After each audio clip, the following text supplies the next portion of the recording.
Hello students, आज की class में हम लोग जानेंगे मैथ का एक नया चैप्टर संख्या पद्धति के बारे में कि संख्या पद्धति क्या होती है, नंबर सिस्टम क्या होता है, जो संख्याएं होती हैं ये किस पद्धति पर रखी गई है, इनका सिस्टम क्या है, इनको कैसे कैसे बांटा गया है, इन्हें कैसे रखा गया है। आखिर बच्चों के पास काफी समस्याएं इससे जुड़ी हुई क्यों आया करती हैं। बच्चे ये नहीं जान पाते हैं कि कौन सी संख्या को किस कैटेगरी में रखा गया है, दशमलव वाली संख्या को किस कैटेगरी में रखा गया है, भिन्न वाली संख्या को किस कैटेगरी में रखा गया है, कोई माइनस नेगेटिव वाली संख्या है उसको किस कैटेगरी में रखा गया है, हम उसको कौन सी संख्या कहेंगे और कौन सी संख्या कहाँ से प्रारंभ होती है, कहाँ तक जाती है, कैसे हो सकता है, क्या होता है संख्या।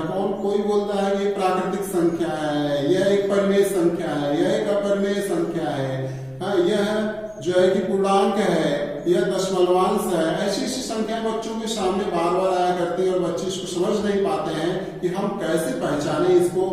आज उसी के बारे में हम लोग चर्चा करेंगे। आज इस नए चैप्टर के बारे में हम लोग जानेंगे व्हाट इज नंबर सिस्टम, कि संख्या पद्धति क्या होती है, इसके बारे में जानेंगे और इससे संबंधित कुछ एग्जाम्पल्स भी हम बीच में देखते चलेंगे। हमने कुछ कोटेशन यहाँ पर पहले से ही नाम लिख रखा है कि हम संख्या पद्धति में किन किन चीजों के बारे में चर्चा करेंगे और उनकी डिफिनेशन आपको बताएंगे, परिभाषित करेंगे उसको उदाहरण के साथ, ताकि आप ये समझ सको कि यही इस क्रम में होती हैं और इसी प्रकार से हम इनको कंठस्थ कर सकते हैं, लर्न कर सकते हैं, ताकि हम ये जान सके कंपटीशन में आने वाली परीक्षाओं में ऐसे संबंधित प्रश्नों का जवाब दे सके कि ये किस प्रकार से रिलेटेड है, ये कौन सी संख्या है। आज का ये चैप्टर संख्या पद्धति नामक आपके लिए काफी इंपॉर्टेंस होगा। यह चैप्टर्स क्लास 7 से लेकर के इंटरमीडिएट के साथ साथ कॉम्पिटिटिव एग्जाम में भी पूछे जाने वाले बहुत से प्रश्नों में ये शामिल होते हैं। इस प्रकार हम लोगों के लिए, आप लोगों के लिए ये चैप्टर्स आप लोगों के लिए काफी इंपॉर्टेंस होने वाला है। तो आइए देखते हैं इसमें संख्या पद्धति क्या है। इसका नाम है ये संख्या पद्धति, नंबर सिस्टम। सिस्टम को आप समझ सकते हैं, हिंदी भाषा में, व्यवहारिक भाषा में कहें तो सिस्टम मीन्स द तरीका, क्या तरीका है, संख्याओं को क्या तरीका है, कैसे कैसे तरीके पे रखा जा सकता है। तो आइए इसी के बारे में जानते हैं। सबसे पहले हम ये जान लेते हैं कि यहाँ पर अगर संख्या का नाम लेते हैं, नंबर्स के बारे में बात करते हैं, तो नंबर्स के बारे में हमने यहाँ पर लिख रखा है कि नंबर्स, संख्याएं क्या होती हैं। संख्याएं दो प्रकार की होती हैं, एक काल्पनिक संख्या होती है, एक वास्तविक संख्या होती है। और जो वास्तविक संख्या होती है ये भी दो भागों में बांटी जाती है, एक परिमेय संख्या होती है, एक अपरिमेय संख्या होती है। अब परिमेय संख्या के बारे में बात करें तो यह एक परिमेय संख्या पूर्णांक भी हो सकती है, पूर्ण भी हो सकती है, प्राकृत भी हो सकती है। तो इनको परिभाषित कैसे करेंगे, इनकी परिभाषाएं क्या होती हैं, इनको हम पहचानेंगे कैसे। जब तक हमें परिभाषा नहीं पता चलेगा और उससे संबंधित एग्जाम्पल नहीं पता चलेगा तब तक हम इसके बारे में जानने में थोड़ा असमंजस में होंगे। आइए क्लियर करते हैं इसको। पहले हम जानने का प्रयास करते हैं प्राकृतिक संख्या, इसको हम कहते हैं नेचुरल नंबर। क्या होता है प्राकृतिक संख्या? प्राकृतिक संख्या, नेचुरल नंबर, नेचर का नाम तो बहुत पहले से ही आप जानते हैं, नेचर मीन्स प्रकृति। ऐसे अगर आप विचार करें तो प्रकृति में कोई भी ऐसी चीज नहीं है जो अपूर्ण हो, वह हर एक चीज पूर्ण है। प्रकृति में कोई भी चीज अगर है वह एक ही हो लेकिन होगा, अर्थात अगर प्रकृति में कोई चीज कहे कि नील हो गया है, वो हमारा ऐसा हो सकता है कि हमें उसके बारे में जानकारी नहीं है तो हम कह सकते हैं वो नील है, बट ऐसा नहीं हो सकता। प्रकृति में हर चीज मौजूद है, हम नहीं जानते, बात अलग है उसकी।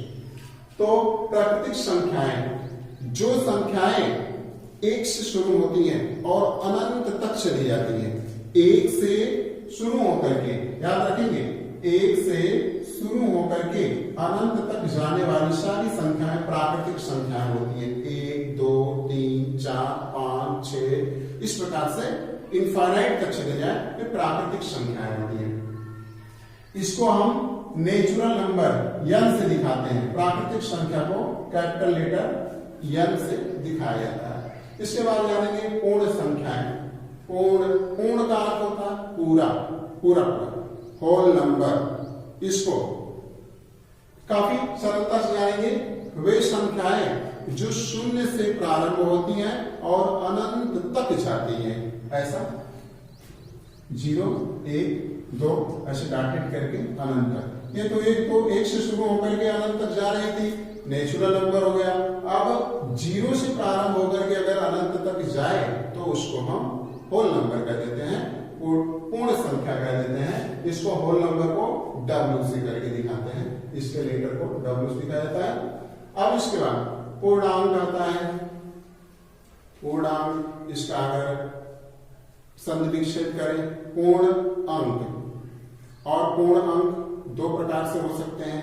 अगर कोई संख्या हमने धन में लिख दिया है, धन 2 लिख दिया है, तभी वो पूर्ण है। अगर ऋण 2 लिख दिया है तभी वो पूर्ण है। इसलिए जो पूर्णांक है, इसको हम पूर्ण अंक को 2 भागों में बांटते हैं। एक जो है धन पूर्णांक होता है, दूसरा होता है ऋण पूर्णांक होता है। अब इसमें जैसे ZRI, हम इसको इंटीजर कहते हैं, अवयव। हम इसको Z या I से प्रदर्शित करते हैं। तो धन पूर्णांक जिसको हम पॉजिटिव कहते हैं, पॉजिटिव में क्या हो सकता है, 1, 2 ये सब आदि आ सकते हैं। अब इसके बाद हम निगेटिव को जानेंगे, -1, -2 ये सब आदि ऋण पूर्णांक में शामिल होते हैं। पूर्णांक ऐसा मत समझिएगा कि हम 1.2 को पूर्णांक कहेंगे। पूर्ण अंक पूरा अंक होना चाहिए।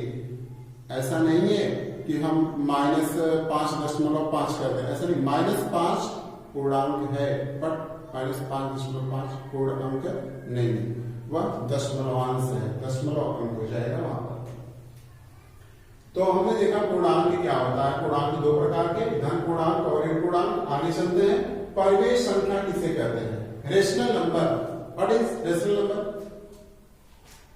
वे संख्याएं जिन संख्याओं को हम P/Q के रूप में दर्शा सकते हैं, ऐसे P/Q के रूप में दर्शा सकते हैं, परिमेय संख्याएं कहलाती हैं। बट इसकी एक कंडीशन होती है, जो Q होता है, Q does not equals to 0, means that Q का मान 0 नहीं होना चाहिए, तभी हम उसको परिमेय संख्या कह सकते हैं, अन्यथा हम उसको परिमेय संख्या नहीं कहेंगे। जैसे अगर हम एग्जाम्पल के तौर पर बात करें, हमने 1/2 लिख दिया, 2/5 लिख दिया, या फिर 0/5 लिख दिया। 0/5 न लिख 0/5 लिख सकते हैं, बट अगर हम कहें कि 5/0 लिख दें तो अब इसमें ये हमारा रेशनल नंबर है, ये भी रेशनल नंबर, ये भी रेशनल नंबर, बट ये हमारा रेशनल नंबर नहीं होगा, क्योंकि कंडीशन में ये बता दिया गया है कि Q does not equals to 0, Q का मान 0 नहीं होगा। 0 अब रीजन ये है कि जो डिनोमिनेटर होता है, जो न्यूमरेटर और डिनोमिनेटर होता है, अंश हर जिसे हम कहते हैं, तो इसका जो हर होता है, अगर ये 0 हो जाएगा तो हम 0 का टेबल चाहे कितना भी बार पढ़ डालें, कभी वो अंक नहीं आने वाला है, वो डिजिट आने वाला नहीं है, वो नंबर आने वाली नहीं है। इस प्रकार से हम इसको इस प्रकार से नहीं दर्शाते, Q का वैल्यू कभी 0 नहीं रखा जाता है। और इसमें ये भी बात जान लेना है कि ये P और Q क्या होता है। ये तो सिर्फ यहां से जान लेने से ये काम नहीं चलेगा कि Q का वैल्यू 0 नहीं होना चाहिए, लेकिन P और Q है क्या, इसी को I कहते हैं। I जो होता है ये डिनोट से करता है P/R/Q को। I means that integer. Integer यहाँ पर आपको बताया 2 प्रकार के होते हैं, एक पॉजिटिव होता है, एक नेगेटिव होता है।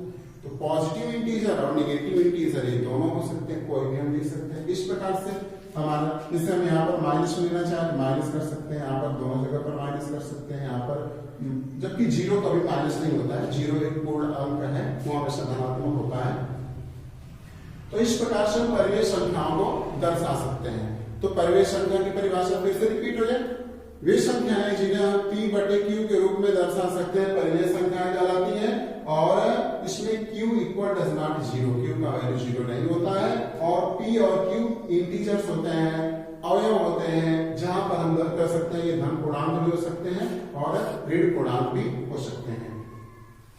तो हमने देख लिया, प्राकृतिक संख्या देखा, पूर्ण संख्या देखा, पूर्णांक संख्याएं देखा, परिमेय संख्या देखा, अपरिमेय संख्या के बारे में चलते हैं। अपरिमेय संख्या किसे कहते हैं, नॉन रेशनल।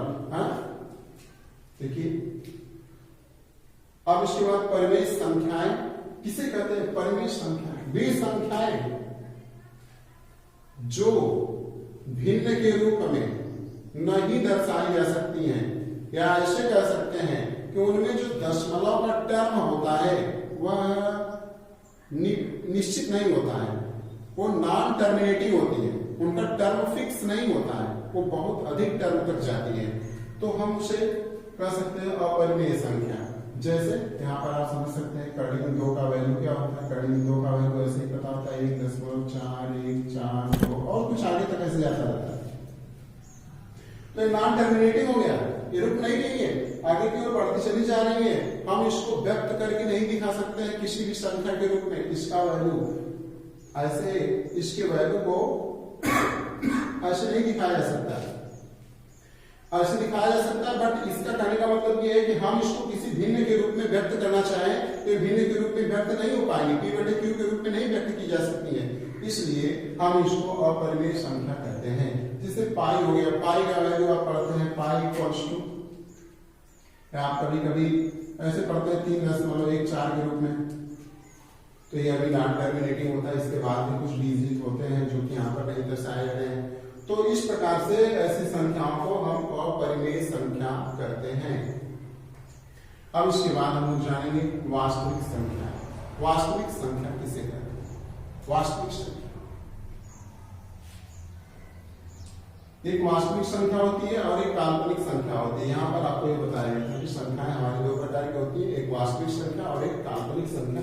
तो हम जानेंगे कि वास्तविक संख्या किसे कहते हैं, रियल नंबर। इसको हम R से, कैपिटल R से दिखा सकते हैं कि रियल नंबर क्या होता है।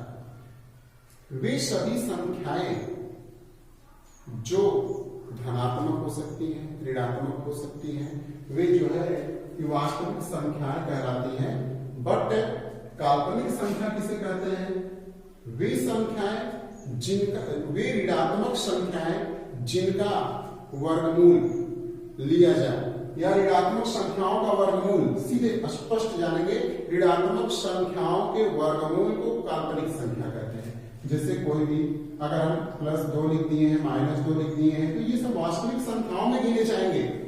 वास्तव में है, बस निगेटिव बता रहा है कि इसकी प्रकृति विपरीत है, और पॉजिटिव बता रहा है कि इसकी प्रकृति जो है धनात्मक है।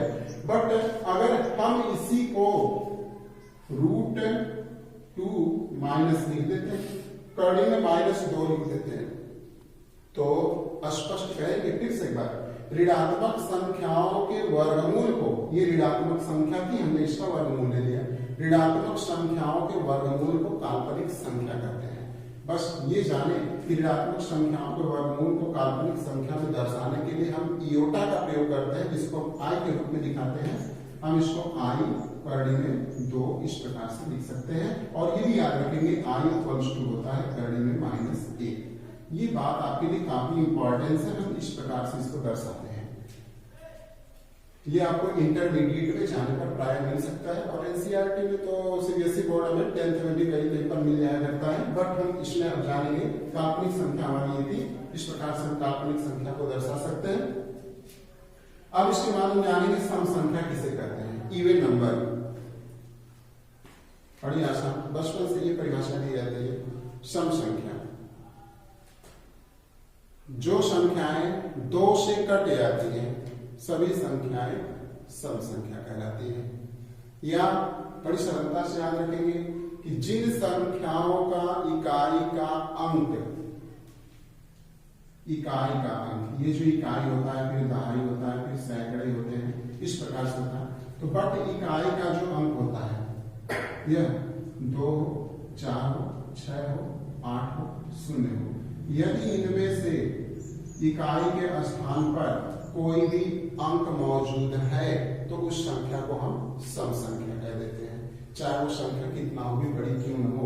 जैसे ऑलरेडी अगर एक संख्या लिख लीजिए 1 2 3 ऐसे कुछ भी आप लिखते चले जाओ, लास्ट में हमने 0 लिख दिया, ये कंफर्म हो गया, ये सम संख्या है।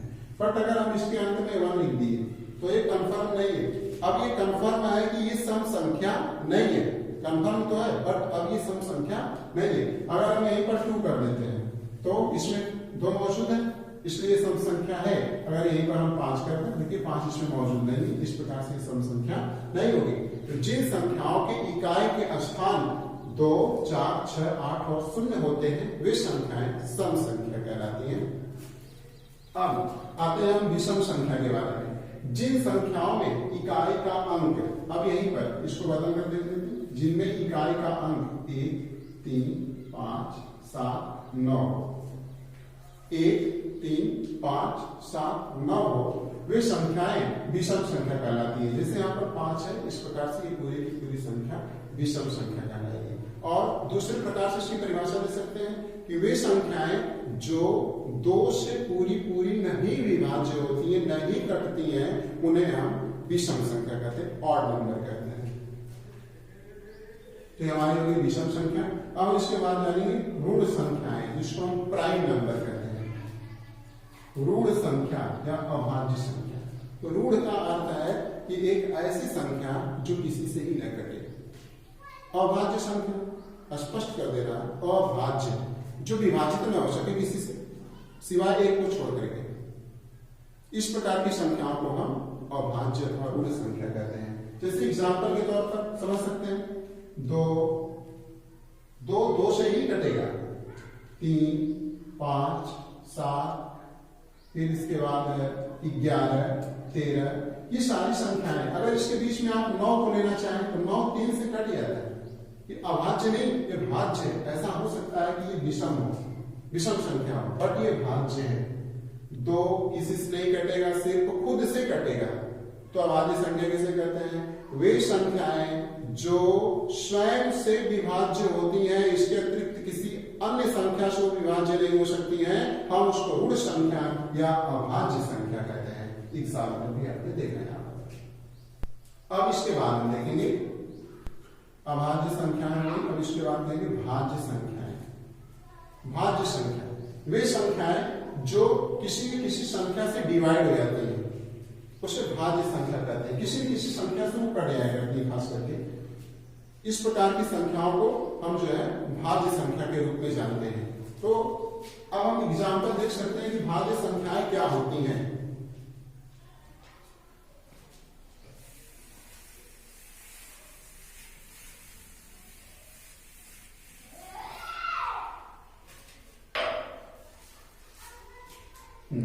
भाज्य संख्याएं जैसे 9 ये भाज्य है 3 से, 15 ये 3 से भाज्य है, आप कह सकते हैं 5 से भी डिवाइड हो जाएगा।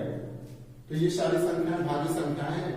जो संख्याएं किसी न किसी से जरूर कटे हैं उन्हें हम भाज्य संख्या कह सकते हैं। किसी से वो जरूर कटेगी, तो ये की हमारी भाज्य संख्या। अब इसके हम बात जान लेते हैं। अच्छा, इसको आरोही और अवरोही को छोड़कर थोड़ा सा यहाँ पर देख लेते हैं।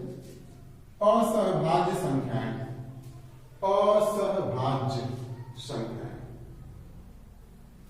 ऐसी 2 संख्याओं का या 2 से अधिक संख्याओं का पेयर, जोड़ा या कह सकते हैं ट्रिपलेट। ऐसी संख्याएं 2 संख्याएं या 3 संख्याएं या 4 संख्याएं जो एक दूसरे के लिए किसी से कट न रही हो, मतलब कि ऐसे कह सकते हैं जिनका HCF highest common factor, highest common factor महत्तम समापवर्तक जिनका 1 हो, ऐसी संख्याओं को हम असहभाज्य संख्या कहते हैं। जैसे एग्जाम्पल ये है 8 और 15। अगर हम 8 और 15 दोनों का HCF निकालना चाहें तो दोनों का HCF इक्वल्स टू हो जाएगा 1। दोनों का HCF 1 होगा। तो ऐसी संख्या न तो 8 से 15 विभाज्य होगा, न तो 15 से 8, दोनों में से कोई एक दूसरे से नहीं विभाज्य होगा। इस प्रकार की संख्याओं को हम कह सकते हैं ये असहभाज्य संख्याएं हैं। इसके बाद आ लेते हैं रोमन अंक क्या होता है। रोमन अंक, हम कुछ संख्याओं को रोमन, हम अपनी गिनती 1 2 3 4 5 6 या कह सकते हैं 1 2 3 4 5 6, ये जो हमारे नंबर्स होते हैं, इन नंबर्स को रोमन भाषा में भी लिखने की एक लिपि बनाई गई है रोमन के द्वारा, जिसको हम रोमन अंक कहते हैं। यह रोमन अंक आपको प्राइमरी कक्षाओं से ही सीखने को मिल जाया करता है। जैसे हम इस प्रकार से 1 2 3 4 5 6 या 1 2 3 4 5 6 इस प्रकार से लिखते हैं। तो रोमन अंकों में भी इसको इस प्रकार से first, second, third, fourth, fifth, six, इस प्रकार से रोमन अंकों को भी लिखा जाता है। ये अंक रोमन अंक कहलाते हैं। अब इसके बाद हम जान लेते हैं आरोही क्रम किसे कहते हैं। आरोही, आगे की ओर, रोहण चढ़ना पढ़ना, असेंडिंग ऑर्डर। तो यदि हम किसी संख्या में क्रम से आगे की ओर चलते हैं या किसी संख्या को छोटी संख्या से बढ़ते हुए क्रम में लिखते हैं तो उसको हम आरोही क्रम कहते हैं, असेंडिंग ऑर्डर कहते हैं। जैसे अगर हम कोई संख्या लिख देते हैं 8 7 6 9 12 15, इस प्रकार से हम इसको लिख देते हैं, तो हम इस संख्या को अगर हमको इसको आरोही क्रम में लिखना है, एक निश्चित ऑर्डर में लिखना है, तो हम इसे लिखने के लिए सबसे इसमें छोटी संख्या लिखेंगे 6, फिर 7, फिर 8, फिर 9, फिर 12, फिर 15। हम देख रहे हैं छोटी संख्या से बढ़ते हुए बड़ी संख्या की ओर जा रहे हैं। आरोही, आगे की ओर रोहण हो रहा है इसमें, इसलिए हम इसको असेंडिंग ऑर्डर कहते हैं। अब हम आगे बढ़ेंगे अवरोही, डिसेंडिंग ऑर्डर। डिसेंड करना मीन्स दैट उतरना। असेंड मीन्स होता है चढ़ना और डिसेंड मीन्स उतरना। उतरेंगे तो घटेगा, नीचे वैल्यू घटेगा। इस प्रकार से यदि हम किसी संख्या को अधिकतम मान से घटते हुए निम्नतम मान तक आते हैं तो इस क्रम को हम अवरोही क्रम कहते हैं। इस प्रकार से जैसे हम यहां से गणना करें इसको 15 12 9 8 7 6, इस प्रकार से अगर इसको लिखते हैं तो ये क्रम जो होगा ये डिसेंडिंग ऑर्डर कहा जाएगा, अवरोही क्रम कहा जाएगा। तो हमने ये देखा कि आरोही क्रम क्या होता है और अवरोही क्रम क्या होता है, और भी हमने इस प्रकार से, अब आपको ये बात समझ में आ गई होगी संख्याएं क्या है, काल्पनिक क्या है, वास्तविक क्या है, परिमेय क्या है, पूर्णांक, पूर्ण, प्राकृतिक संख्या क्या है और अपरिमेय संख्या क्या है, ये सिस्टम भी आपको समझ में आ गया होगा। तो आज हम लोगों ने संख्या पद्धति के बारे में जाना कि नंबर सिस्टम क्या होता है, और नंबर सिस्टम में हमने इसमें आपको लगभग 15 परिभाषाओं के बारे में अवगत कराया और उससे संबंधित एग्जाम्पल्स भी आपको उसमें बताते चले गए कि कौन सी संख्या की परिभाषा क्या है और कौन सी यहाँ पर कोटेशन किस प्रकार से दी गई है और उसका एग्जाम्पल कैसे दिया जाएगा, इसमें आपको बताया गया है। अब इसके आधार पर आप किसी परीक्षा में आने वाले प्रश्नों को चयनित प्रकार से उसका विकल्प का सही जवाब दे सकते हैं। यह आप लोगों के लिए काफी इंपॉर्टेंस है। इसको आप एक बार में क्लियर ना हो तो दोबारा रिपीट करके देखें, जरूर तीसरी बार देखिए। लेकिन ये मैं आशा करता हूं कि अगर आप एक बार 2 बार 3 बार इसको रिपीट करके देखते हैं तो लगभग कंफर्म है कि ये सारी चीजें आपके माइंड में कैप्चर कर जाएंगी और आप इस पर अच्छा कमांड रखेंगे। इस प्रकार से वीडियो वॉचिंग करने के लिए थैंक्स।